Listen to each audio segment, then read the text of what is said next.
I'm Sharayla. I'm really excited to talk about setting goals, especially at the end of one Gregorian calendar and the beginning of another. I keep this on the side of my bed. You can see it has 2016 goals, and some of them I have reached, some of them I have not. I did not lose 15 pounds. I did not use Facebook less. I did not set aside enough time to read, and I didn't write in my journal monthly. I think it's important for people to realize that just because you set a goal doesn't mean that you have to reach it on your due date. All of these goals, to reach them, it takes discipline. Practice takes discipline. Doing things you don't want to do takes discipline. It's not easy.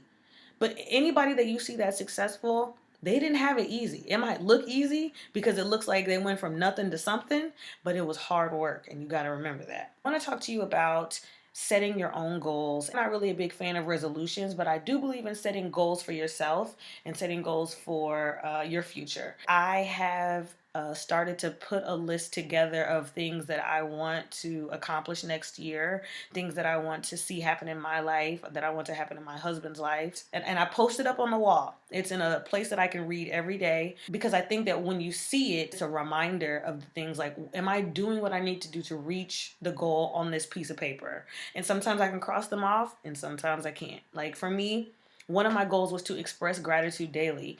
I got to cross that off my list because it's something that I do on a daily basis. This video is about setting goals, and sometimes it can seem like an insurmountable task. Like, how do I set goals? How do I reach goals? I don't even know how to do that. Well, I have one tool that has helped me. I listened to a podcast called The Daily Boost. And this guy, Scott Smith, he would give about 7 minutes of positivity or encouragement. And one of the things that stuck with me for over a year was a list of questions called the 10 questions that will change your life. And I'm going to share them with you. And I hope that you can take maybe 30 minutes or an hour of quiet time. Maybe ask somebody to watch the kids, or you just sit in your car, go to the library, or somewhere quiet where you can have some peace. We have so many things to distract us. I'm guilty of it. I got Instagram, Twitter, Facebook, email, Snapchat, magazines, and I just don't give myself enough time to be quiet. That's something I'm actually adding to my goals for next year. Carve out time to be quiet, to sit in silence, or for me to figure out those creative things that I want to do. And sometimes you have these great ideas and then you lose them. When you give yourself time to be quiet, your mind can revisit those things, those ideas that the creator has given you so that you can put them down and actually put them to work. But if you're watching Netflix all day, you can't let your mind do that, you know? Hopefully it'll help you set your goals for 2017. And please don't feel like if I don't have my goal set by January 1, 2017, then my whole year is ruined, because that is not the case. It doesn't have to be January 1. Don't feel bogged down by limitations that other people place on you, or that place on each other. Like, you ain't set your goals yet. You don't have your New Year's resolutions yet. Don't worry about it. Set them when you can and accomplish them. Just knock them off whenever you can, because your goals are your goals. They're for you.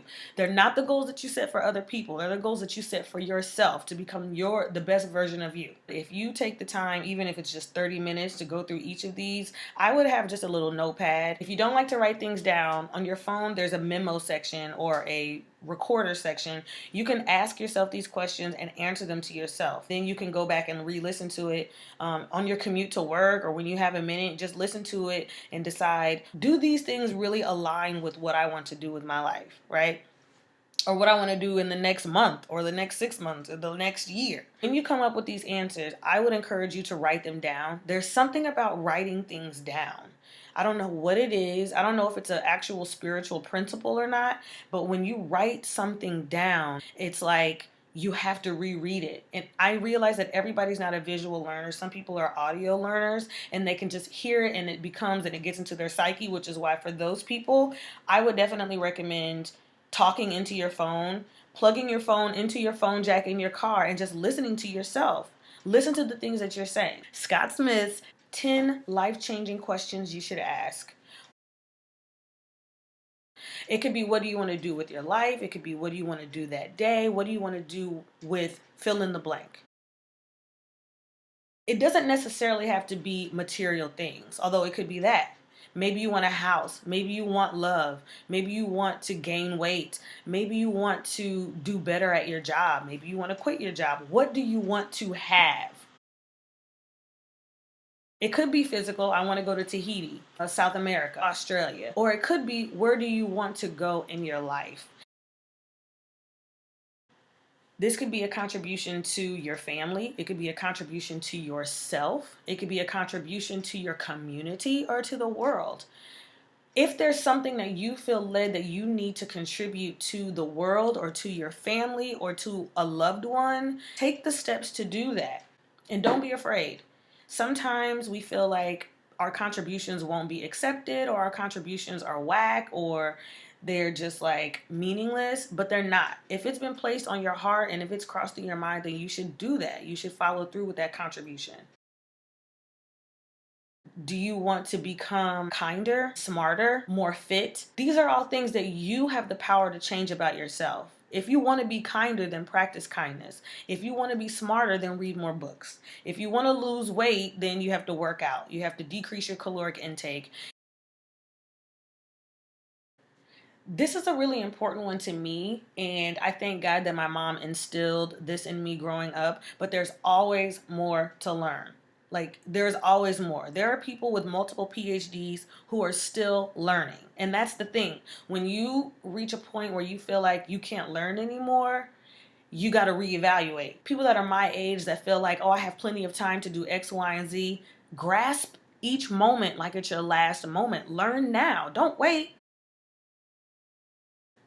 This is important in the age of social media. A lot of times we say, oh, I don't have time for that. Oh, I don't have time for my friends. I don't have time for whatever. How much time do we spend on social media that we could be spending having a conversation with someone? Figuring out who you want to spend your time with is important because it will mandate how you live your life. If you want to spend more time with your family, but you work 80 hours a week, then you have to figure something out. Something's got to change. This is a hard one. Sometimes we feel like we're locked into a box and, well, I only have a degree in this. Well, I don't even have a degree, so this is how much money I can make. We have been raised to go to school, get a job, and that's it. I don't think that we're raised to think outside of that box, to think, how can I start a business? How can I have two streams of income, three streams of income? And it's those people that think like that that have the freedom to do the things that they actually want to do. Figure out what you want to earn. If you don't make that much at your job, and you don't want to quit your job, then figure out how you can make that money on the side. What can you do to get to that amount? What's missing that you can't get to that amount that you want to earn? And if you can't make it in 2017, what are the steps you need to take to get to that amount eventually? If you want better health, then you have to do something different. You have to do something that might change your entire life. Diabetes, high blood pressure, obesity can be changed with some discipline. You got to figure out the things that you like to do. Sometimes you can make money doing the things you like to do, and sometimes you just need a break from reality to do the things you like to do. I felt led to do a goal video for this year. I just feel like people get so like bogged down with real life and like what's going on that they just sometimes don't know how to set these goals. And hopefully these questions will help you. I am not a guru of goal setting or anything, but I definitely wanted to share those things with you because I've set goals and I haven't reached them, but I'm still going to keep trying. I still got to lose this 15 pounds, maybe 20, maybe 30 pounds. Be well, take care of yourself, take care of each other, and just be kind, all right? Peace. Sorry about that.